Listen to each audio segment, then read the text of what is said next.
Welcome to the LearningShared podcast. Hello, my name is Alan Wood and I'm your host. Thanks very much for listening. So LearningShared is a space for anyone with an interest in supporting the needs of vulnerable learners in our society, including those with special educational needs and disabilities. We'll be hearing from and talking with a wide range of colleagues and stakeholders, including teachers, specialist practitioners, school leaders, researchers, as well as parents and carers.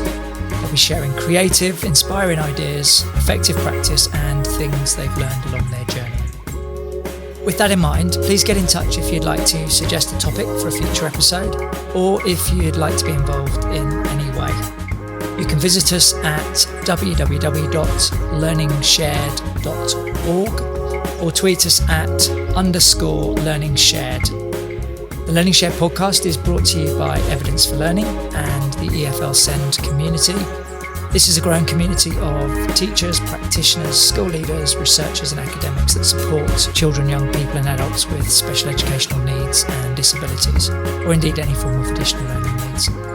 You can find out more about the EFL Send community and Evidence for Learning at www.evidenceforlearning.net.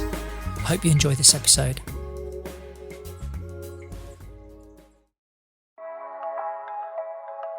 Hello, this episode looking at resourcing a recovery curriculum draws on a school-based inquiry project that ran over 2 years and concluded at the beginning of 2020.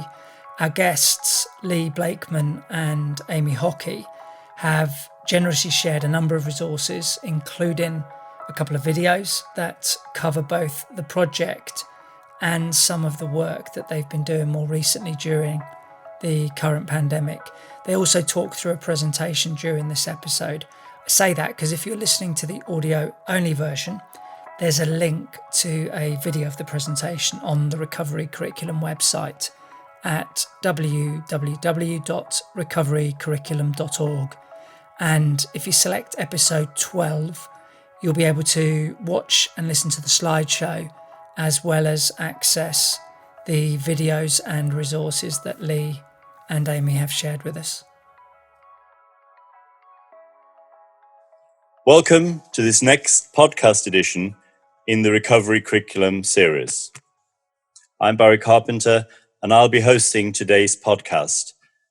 We're recording with two colleagues from Chadsgrove today, both Chadsgrove School and Chadsgrove College, a 19 to 25 initiative that Chadsgrove School has undertaken.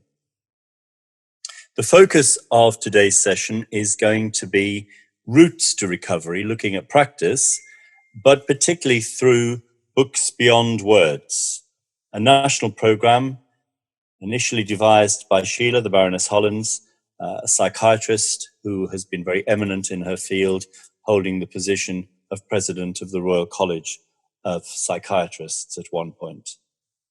This work has spun out over the years and latterly has started to be used by schools, and we had a focus from Books Beyond Words on exploring how those books could contribute to social, emotional and mental health in the curriculum. Many of the current initiatives, both from the time of the Code of Practice 2015 through to the current Rochford Review and its eventual implementation, have emphasised the need for social, emotional, mental health to now be a dynamic in children's educational plans, but specifically now within the curriculum. So I'm delighted today to be joined by two colleagues from Chadsgrove School, by Leigh Blakeman and Amy Hockey. Leigh has a degree in English and drama and has been working in the field of education since 1993 when she became an NVQ assessor.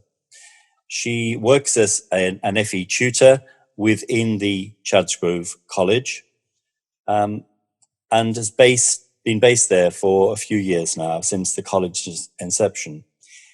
In this specialist college, they provide tailored curriculum focusing around preparing that 19 to 25 group of young people for whom a traditional college setting may not have been appropriate, preparing them for adulthood. They're students particularly with profound and multiple learning disabilities and with complex needs. Amy Hockey is a class teacher at Chadsgrove School in Worcestershire, predominantly working through the early key stages and is now phase leader for Key Stage 3. Amy trained through the School Direct programme and as part of her work in that programme produced a research dissertation around eye gaze, which has been published and will be attached as an addenda to this podcast. She now herself is supporting trainee teachers and is passionate about teacher development. She's currently working on a master's degree and has completed a Women in Leadership course. Amy has participated in a British Council project to Nairobi in Kenya and has also been previously part of the Inquiring Minds research project at Chadsgrove School, which explored the use of the butterfly print emotional wellbeing journals, which have been included in other podcasts in this series and again will be referenced as a footnote to this podcast. So welcome, Leigh, and welcome, Amy. Hi, Barry. So you've prepared, thank you, a series of slides to support what we're going to discuss today. I'm going to lead us through a series of questions and invite you to all give your responses to those questions, but also share any slides, which will be a very useful resource pack to our listeners joining us in this podcast. So perhaps I could open with a little bit around the recovery curriculum, which is obviously framing and informing this series of podcasts. We're combining that information around the recovery curriculum with this focus on books beyond words and their contribution to social emotional mental health. To just give our listeners a little more detail, this was a project that's been going on over the last 2 years in 22 special schools across England and Northern Ireland. It's been a systematic 2-year trial, classroom-based, inquiry-focused, practitioner-led. There is an attachment to this podcast which describes the setup of the project and the use of these books, which are wordless books. So they're pictorial in nature. And in the next slide, we see how these books have been used for a variety of purposes to engage students, to explore, therefore, and engage in the pedagogy that was most appropriate, to look at issues around worries, very relevant in this time of the pandemic when children are returning to school, articulating those worries, and are shrouded in a range of emotions and feelings due to the pandemic. Another goal was to explore healthy habits. And if you think that was a goal before the pandemic, and now we'll be reminding every child of the need for hand washing and keeping a safe distance between each other. So there are many conversations to be had that were part of the Open Book Project, but are now part of our nurturing of children during this pandemic period, whether it be through our home learning programs or whether it be in their return to school. These conversations around social, emotional, and their mental health are going to be crucial to their well-being. And I mentioned the pedagogy. In the next slide, we get to see that, in fact, the emergent pedagogy from the Open Book Project and across Books Beyond Words as a whole is visual literacy. That ability to make meaning from the information presented in the form of a picture. The ability to decode and encode the information in a picture and to act upon its meaning or express and articulate its meaning. And whether, again, that articulation be in the form of speech, voice-assisted devices, augmented means of communication, such as symbols or signing. And at Chadsgrove School, the augmentative communication approaches are a key factor in the communication development of all of their students. But now let's get the views of Leigh and Amy, both of whom were teachers participating in the Open Book Project. At the time of recording this podcast, the Open Book Project data is actually being crunched, and final reports and subsequent articles will be out in the next few months, and we'll make those available to you on the Recovery Curriculum website as those are published.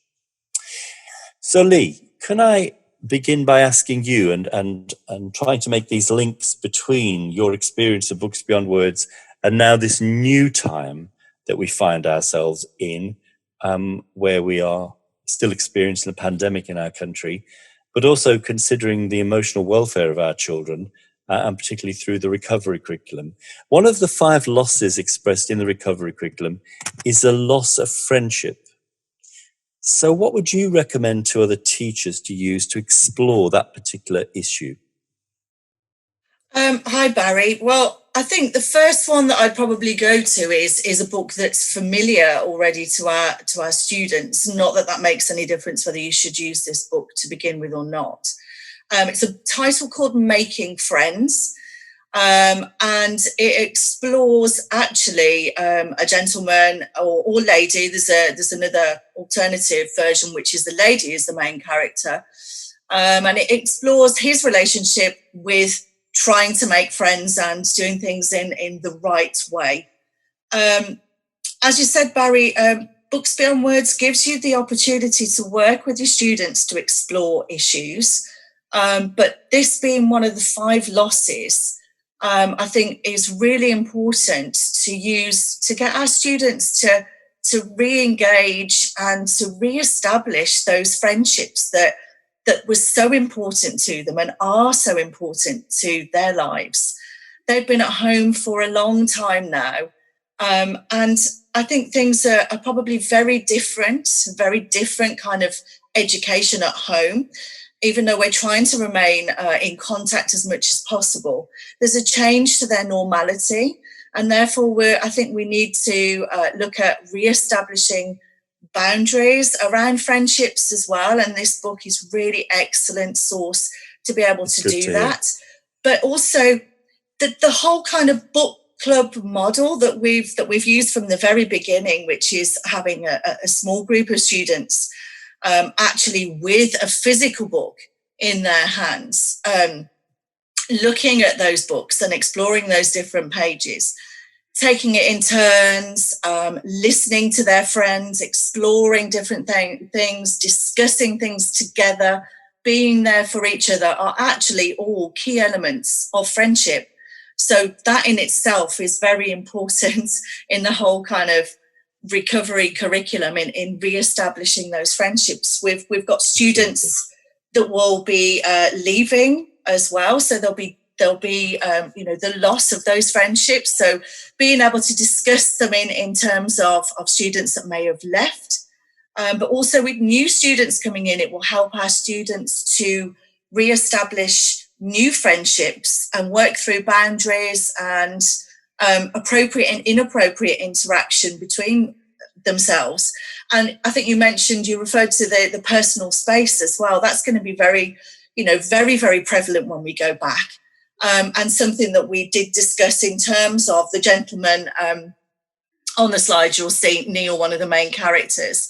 And it was something that we also went on to look as a student interpretation. We did some interactive role play, and they looked at inappropriate and appropriate interactions. So being up too close to people, not giving them that personal space, listening in on conversations that they shouldn't be listening into. And this was all driven through the text, through the pictures in the book, and through them exploring the whole ethos of what it is to have a friend, and the joy that brings to them, that social connection, which obviously they've been missing over the last few months, Barry.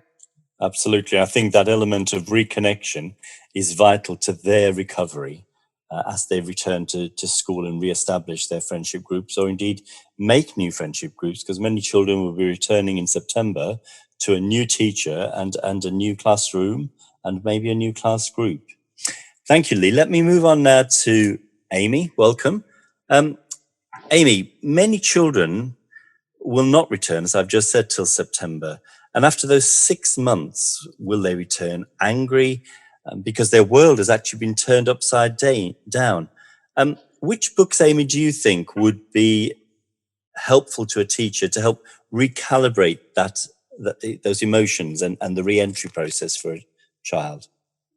I think Books Beyond Words is brilliant, actually. There's a whole range of different books that I think you could use to support the different emotions that our pupils will be feeling. But I think a book that I'd really start by looking at is the book Feeling Cross and Sorting It Out. Yes. I think it'll be really important to acknowledge with our pupils that it's legitimate to feel angry. They'll be angry about a whole host of different things. They might be angry about being back in school. They might be angry about the fact that that they're back in school. They don't want to be in school. You know, that there's a whole sort of range of things that they're going to feel cross about, and we need to let them know that those feelings are natural, that they're okay, they're legitimate, and that it's not permanent. And so hopefully through exploring this book, they'll learn that they're able to have some control over those emotions and how they deal with them, but that it's okay to feel them. The slide shows just a few pictures from the book, and it's about a gentleman that gets angry over a whole sort of series of different things that happen to him, and that builds up. And I think that will probably be quite true for our pupils at the moment with their experiences at home. It's not one thing that they're going to be feeling angry about. It's going to be this culmination of lots of different things that are happening, and that actually that builds, and he's not able to cope with it, and he reacts in a really sort of negative way. But then is able to work through that. And through the story, I think it will give them the scope to be able to identify things that maybe are building up in them, maybe some reactions they've had that they feel that, you know, they're not happy with, that they're not proud of, and then how we're going to be able to move forward. I actually used the book through the open book project that you've mentioned, and it's been really effective with my group. And as Leigh said, actually, it's quite nice to revisit a story that they're already familiar with, because they'll have that confidence to come back to it. And one of the young people I was working with was very limited around her emotional literacy. She really struggled identifying emotions beyond happy and sad. And through working through the book, she began to use words like cross and relaxed. And if we can give young people the language to be able to understand how they're feeling and express themselves, whether they're doing that verbally or their communication aids or assisted language displays, then we're going to give them the opportunity to be able to address some of those feelings that they've got. And I think that can be really empowering for our pupils. And I think another thing I found really empowering from doing the project, which was really interesting, is I'd been following the book club model, like Leigh said, and we sat round and we took it in turns and we shared the story together. And then further down the project, I thought it'd be nice to work in smaller groups, to have those opportunities for pupils to be listened to more, and not have to wait for their peers, to be able to explore things in a bit more depth. But actually, I was voted down entirely. The whole class wanted to remain as that book club, that united group, to do that session. That's what they felt comfortable with. And as a teacher, that was really refreshing for me. And I think it was really empowering for them to have shaped the sessions in that way. And I think that will really link to the lever around sort of the transparent curriculum, and that co-construction of learning, that actually the books beyond words really open themselves up to being able to be led by the students. There's ambiguity in the images, which means that they can put their individual interpretation on them. There's not right and there's not wrong. It's something to be explored together. And I think coming back together to do things like books beyond words, particularly when they've had that book club sort of ethos before, might really help re-establish that group identity that they'll have lost from not being in that school environment for so long. And just to remind listeners, Amy, the age group that you're currently working with? I'm with a Key Stage 3 group, so they're mainly sort of just starting their teenage years. Okay. And they're quite a mixed group, mainly with severe learning difficulties, and quite a few with complex needs and communication issues. Thank you.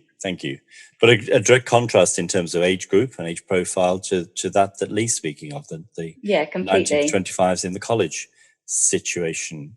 So, Leigh, can we come back to you, please? And as you know, Books Beyond Words produced early on in the pandemic and made available free and downloadable, a booklet called Beating the Virus.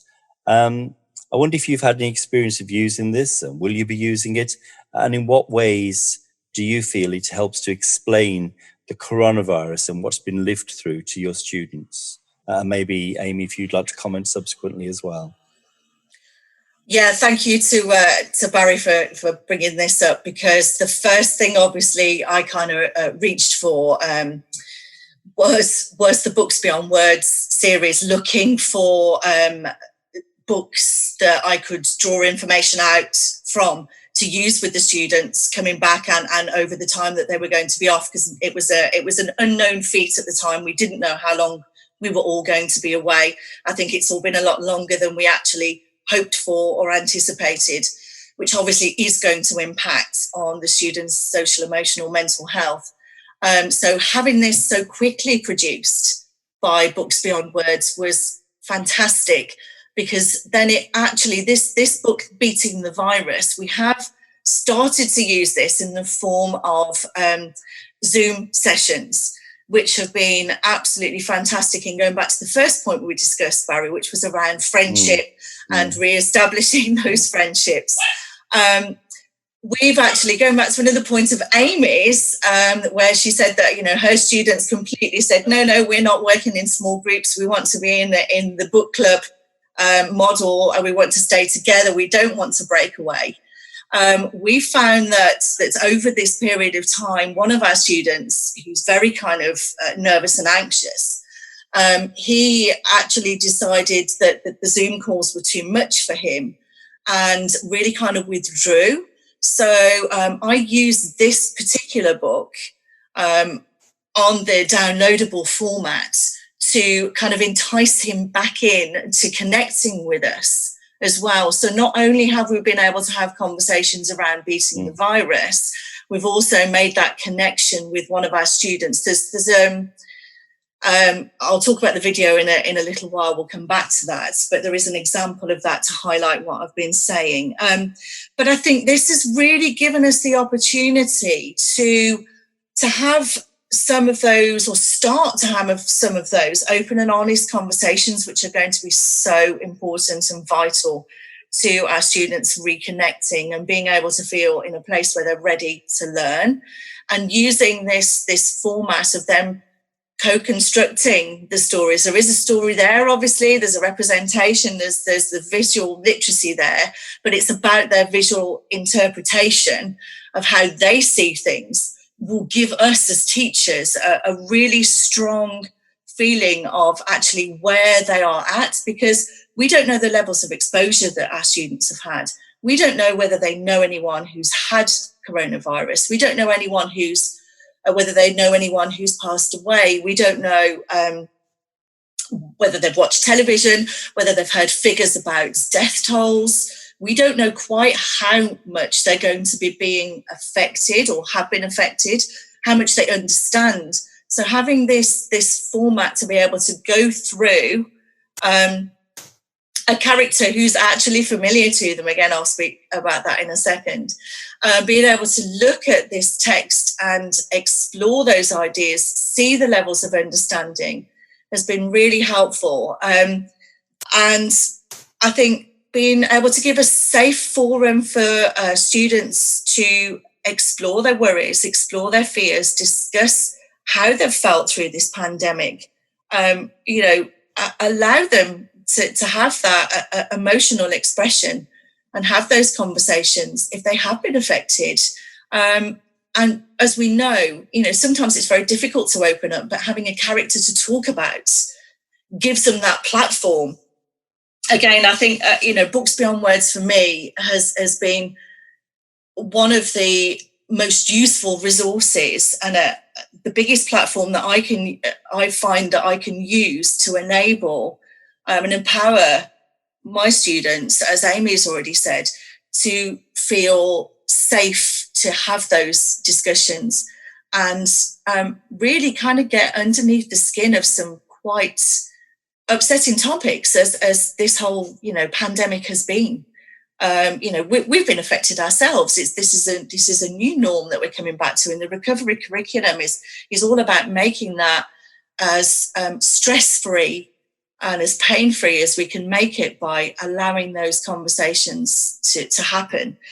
And I really think, we've started this, as I've said, and if I go on to talk just very briefly about the video, because you can watch that at your leisure afterwards, that will actually be added as a resource afterwards for people to view. There's a few snippets of a session with the student that I mentioned before, who had some anxiety issues around doing a Zoom call. We've had to call it FaceTime because that's something that he would engage with. And over 2 weeks, we've been able to include another student that he had a close friendship with. And we've had some really excellent discussions with, a young gentleman on the video has some processing difficulties, and he can sometimes take a long time to kind of really register what he's seeing and give his interpretation. But he actually, within this session that you'll see afterwards, he actually was able to talk about the character. He recognised her and he referenced it to the book that she's been in before. So I think that was very clever from Books Beyond Words to use that character again, because Callie's familiar to the students, and it's a book about belonging. So it's about this connection that she needs as well. And one of the first things he said was, she's feeling lonely, because he remembered that. So we were already into then having an open forum of discussing that disconnection there. And the whole kind of, conversation around one of the pictures is showing her making a call to 111. So having that level of information of what to do and the information of what they need to do from there, from the pictures, they literally took it in turns using the book club model to describe exactly what was going on. And as I said, that's going to be really powerful going back. I will be revisiting this book, yes, and the other ones that are also in the downloadable series, the Good Days and Bad Days in Lockdown. I think that's going to be really useful. Myself and Amy have had a conversation about this already, about how we're going to use this to find the levels of where our students are coming from, and going back to Amy's point again about, they're going to be angry. They're going to have had days where they were angry. So I think that'll be a good one moving on to as well. And I think, Barry, there might be some other titles coming along as well. Well, it's funny you should mention that. Yes, in fact, we've had a commission, and Baroness Hollins has kindly asked if I would lead on the writing of 2 new books, which will be more for primary age children. So probably those, Amy, that you are working with and have worked with, where we're going to be looking at, with 2 young characters, life in lockdown and then the return to school process. So that, again, the whole thing of the picture format not being tied down to a particular storyline by written words will enable children to explore in terms of the third person if they so wish. But some may reach the day when they want to talk about the story as if it was their story, and the sense of ownership that would bring for them. So, yes, we've got that. And you've been doing some home learning as well, I think, Leigh, using some of the books. Yes, we have. As I mentioned, we did that. We've done some Zoom or FaceTime, as we have to call it, with our one young man. We've done some group sessions, and we've also done kind of like what I've been doing 1-to-1 or 2-to-1, because we have to have 2 staff, obviously, in the Zoom session, and smaller group sessions. But we've also extended it out to our students with PMLD in the form of using Books Beyond Words as a sensory story resource. And I think that's really important also, because yes, we need to have these serious conversations. Yes, we need to have that emotional expression and that platform to do so. However, we also need to make sure that we're still talking about some levels of normality. We're into a new norm, we know that, but also being able to have a sense of fun, and allowing our students to feel that fun, reconnecting with their peers, And the sensory story, obviously, Day at the Beach is absolutely fantastic because it's, we're going into summertime and it's a normal thing to go down to the beach. And we use a number of items to kind of, have sensory touch, which is fine with our students at home. They're working with their parent carers. And we also, with this particular session, connected with a class in school. It is upper school, so unfortunately not Amy's class, but we connected with another class in school to do some of the crossover work and keep the connections between the school and college. So that was really lovely as well. And we've got some of the team members. Again, there's going to be another video available for you to look at how the resources can be used in this way. But again, I'm a little bit of a storyteller in this format, Barry, which is not something that I would naturally use Books Beyond Words to do, because obviously I like the students to co-construct the stories. But they do have the opportunity. We went, I had a bit of a script in my head, but we went off piste. The props that they had meant that there was other conversations. So as always, Books Beyond Words was a platform for more discussion and opening that up further for the students to co-construct the story themselves. Great, though, particularly that you'd used it for home learning, because for students with PMLD, accessing online learning is going to be really, really difficult, if not absolutely impossible. And this way you found a medium. And I wonder, Amy, if you want to comment on the value of some of those books and their story themes for the age groups you are currently working with and perhaps previously worked with in Key Stage 2. Yeah, that's it. I think from everything Leigh said, she's made it really clear that actually, some of these books in the series, such as A Day at the Beach, is all about sort of every day, about a sense of normality, and it can be approached in a whole host of different ways. It can be used in that book club model. It can be a sensory story. It can be looking at a single page in the book and doing freeze frames or hot seating or role playing. So I think it's got scope to be used right across the school, across all the needs of the children as well. And actually in mixed ability groups, I think they'd have a lot to get out of using it. So I think there's lots of scope maybe for when we're back in school and maybe things aren't looking as they normally do, and there are groups of children together that aren't normally in the same class. Actually, this could be quite a nice way of, beginning to get that, group identity with a new group through something that's fun and engaging. And I know there are two other books in this particular series, sort of a balloon adventure and A Night in Space, that are much more about imagination and sort of fictional stories. And I think that's a really nice thing as well, that pupils can just sort of express themselves and be quite creative, rather than always addressing the sort of the serious issues that they might be facing. So I think that'd be brilliant. I love using that Night in Space one, of telling the story with the children, and then just having a table in the corner with a cloth over it, so that you make a dark space and put some silver foil stars in there, and children can put in any sort of objects that illuminate in darkness.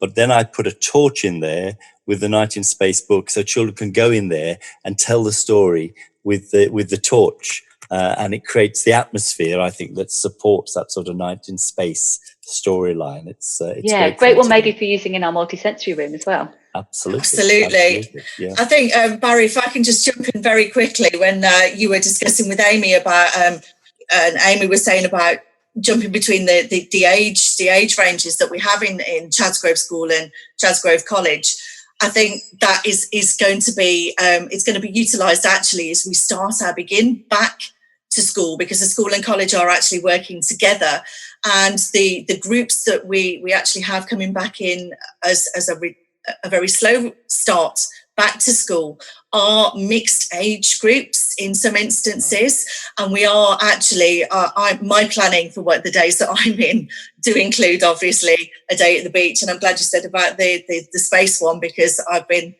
thinking exactly that with torches and fabrics and how I can make that work, because again, we've got to be careful with the social distancing, but we can make this really fun and start to re-engage the students again as they start to come back.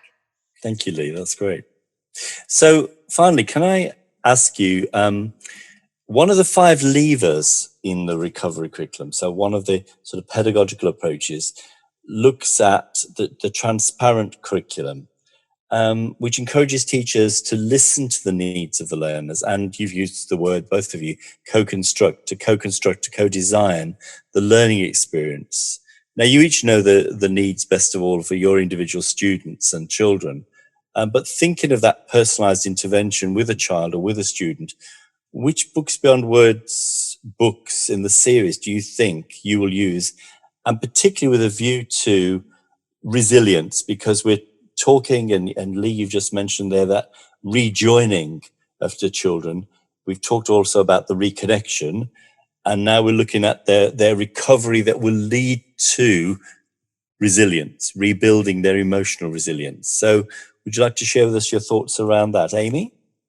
Yeah, I think the nice thing is about Books Beyond Words, there is so much scope for them to be used in a variety of ways. And as we've already talked about, I think both Leigh and I, when we've talked about it, would start by looking at the Beating the Virus book. And I actually think that's probably a resource that everyone in every school should have access to, because it, even within mainstream settings, it just opens up that conversation. I think Leigh really nicely explained, we don't know what their experiences have been during lockdown. We don't know what they've heard about, what they've seen. So I think that will be a way to start, just as a foundation, to find out where they're at, where their understanding is, and how they've been sort of affected by it.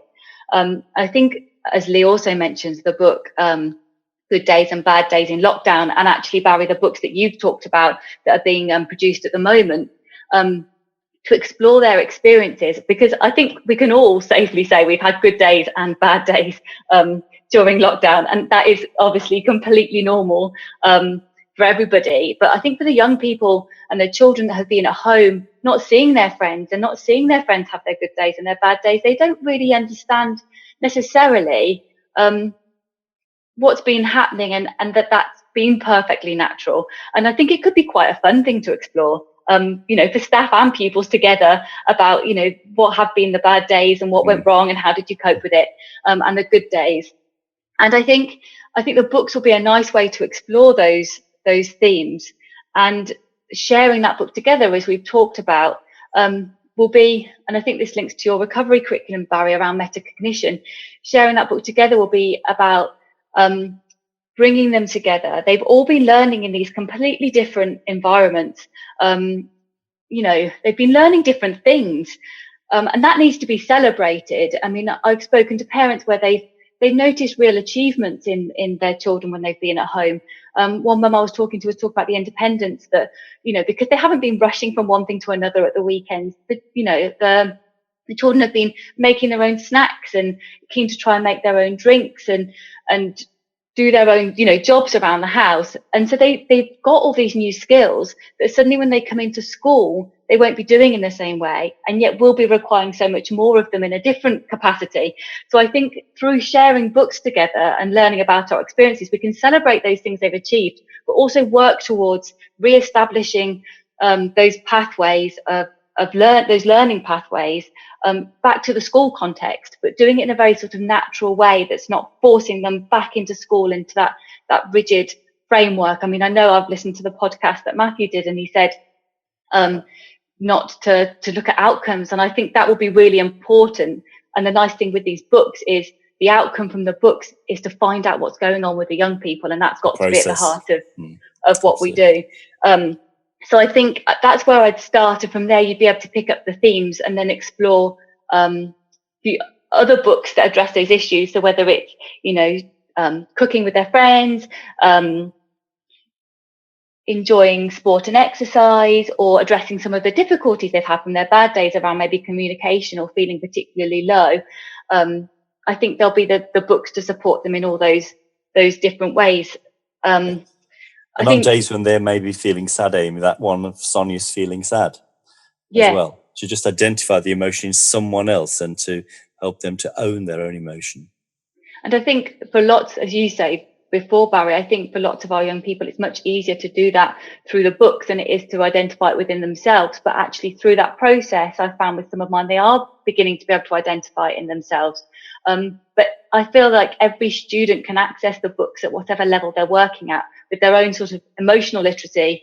They can access the books appropriately to them and their needs. And You mentioned in the introduction about the Inquiring Minds project, and I think I would really like on my return to school to use these books beyond words really closely with the butterfly print journals that Marilyn Tucknott produced.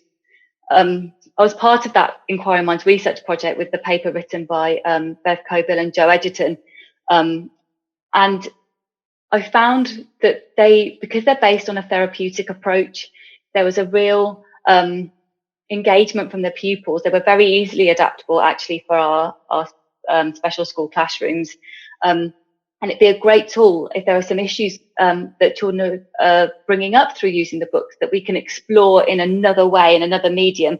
Some pupils actually, if they've really found things difficult, might not feel as able to discuss things in a book club setting as they might have done previously, but accessing a page in a journal might just be the right approach for them. So I think quite a few of the resources we have available to us will link really nicely together and don't have to be used as, in isolation. I know me and Leigh have talked about this, and there's been, there's a lot of scope for using the books, isn't there, Leigh? Absolutely, yeah. I think going back to what Amy was saying about the Good Days, Bad Days book, that it's going to be excellent to be able to share our own experiences with them as well. We don't know if they've had any routines. Going back to the other losses, Barry. There's the loss of routine, the loss of structure, the loss of opportunity. What is it that's affected their mental well-being? And looking at rebuilding emotional resilience, we can't do that without giving the emotional literacy to be able to verbalize in whatever way they do verbalize or whatever way they communicate, to actually help themselves to understand, and using the characters, as Amy was saying, as a platform to discuss that is going to be really, really important for gauging where they are and not kind of getting straight back into targets and, falling straight back into what we've missed. Let's not talk about what we've missed. Let's talk about some of the things like Amy discussed before about the students' own learning at home. What have they done? What has that enabled them to achieve? Let's celebrate that, as well as obviously being able to use the Books Beyond Words titles to dip into. I think there's quite a few of them that you wouldn't necessarily need to do the whole of the book. Going into hospital is one where, if a student has had an experience where they know somebody who's been in hospital but they haven't been able to visit because of the pandemic, they might not actually be able to visualise that. Well, there's some fantastic illustrations in there of an ITU unit where we could open up those discussions. And have any of them lost anybody? There could be issues around bereavement as well, Barry. And there's a whole series of titles that you can use to explore that as well. And they don't make any bones about it. It's there for you. The pictures, you're straight into a funeral when somebody dies. And having that way of using a character to be able to describe what's going on gives them that emotional resilience to be able to understand their own feelings. And the vocabulary, I found the vocabulary massively changes when they start to use these titles. Thank you, Leigh. Thank you. And thank you too, Amy, for the rich insights you've shared during this conversation as part of this podcast. For listeners, can I say that if you want to know more information about Books Beyond Words, the website is on this presentation for you. You'll find there a module as an introduction to Books Beyond Words, which is freely available. And also in response to the growth of social, emotional, mental health in schools, and as part of the Open Book Project, a module on SEMH has been produced, and that will be a fantastic introduction for any school to use.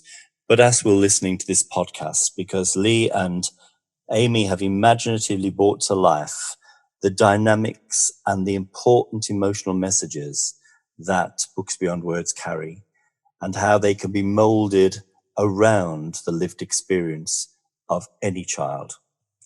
It's been a delight to share with you today Routes to Recovery Through Books Beyond Words, another in the podcast series for the recovery curriculum through the Evidence for Learning platform. Thank you for listening.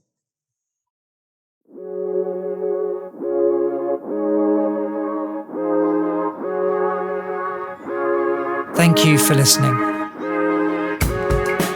You can find more information about the recovery curriculum at www.recoverycurriculum.org. There's links to resources, reference materials, as well as video slide decks.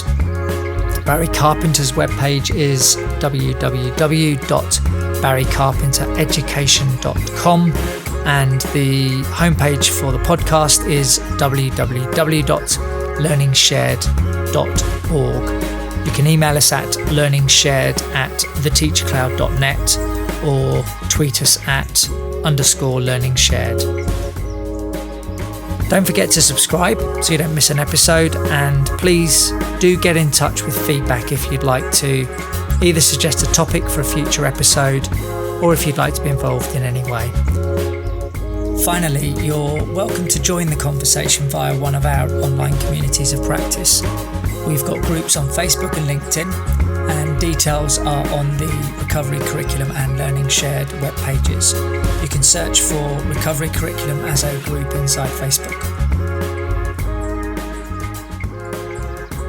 So for now, thanks again for listening. Stay safe and be well.